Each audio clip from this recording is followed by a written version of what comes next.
MY Sans Graham, yung crush na guys.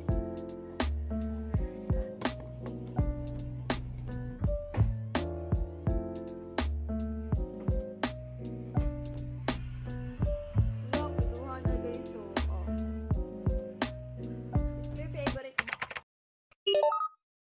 Guys, for today's video, gagawa pala ako ng mango Graham at saka yung Graham ball. So, yun, naisip ko kasi gawin ko na lang yung mga cravings ko. So, bumili pala ako ng ito yung ingredients natin guys, ipapakita ko sa inyo. For Graham ball guys, ito, binuksan ko na yung condensada natin. Yan, medyo, diba, kumalat. Tapos, ito, ang binili ko din, MY Sans Graham, yung crush na guys. At saka ito yung kanilang napili ko doon yung marshmallow na meron na siyang chocolate sa loob. So, mas maganda to guys. Tapos yung iba dito, para sa... So, first, we're going to mix the crushed Graham and condensed milk. After that, we will mix that. Dapat ganito yung output niya, guys. At kailangan natin mag-gloves kasi malagkit to. Yan pala yung gawa ko, guys. And ito lang gagawin nyo, guys. Kukuha kayo sa na-mix nyo ng crushed na Graham. After that, i-flatten nyo. After na-flatten, kukuha kayo ng marshmallow. Tapos, ibibilogin nyo lang. Yun, ihuhulma na natin ang bilog. After that, na nabilog na natin, i-coat na natin siya sa isang Graham para smooth na siya.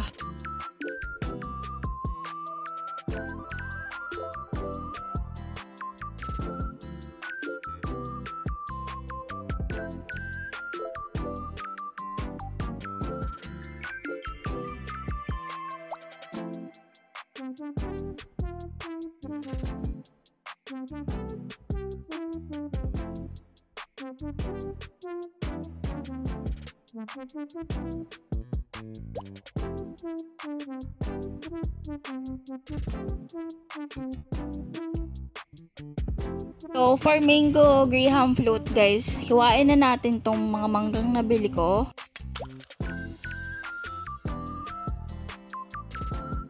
So, dito guys, gagawin naman natin yung mango Graham float. Yung mixture doon is we need 2 Nestle cream, isang can ng condensed milk. Meron kayong mga electric na panghalo. Mas maganda yun para mas maganda yung thick consistency. Ako kasi, ang ginawa ko guys, kutsara lang. Tinatamad si bakla.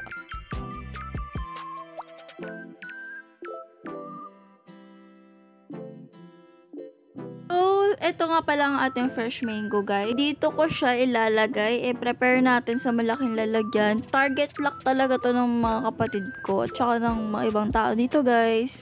Itong mango Graham float. Sana may matira sa akin, no? Ako na nga gumawa at bumili. Tapos wala. Oh my gosh. So, ito yung output dapat. Yung first layering natin ng Graham crackers lang. Tapos, yung ating ginawang mixture.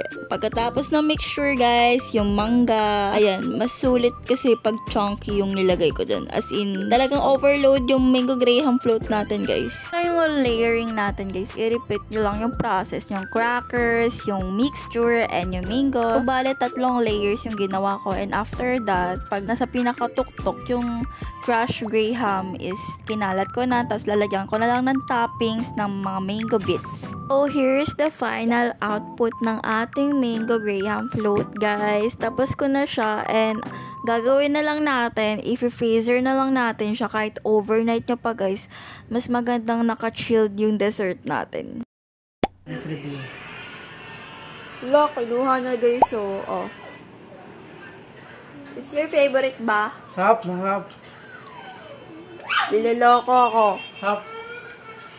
Favorite ko ba yan? Graham ball? 10 out of 10. Wow.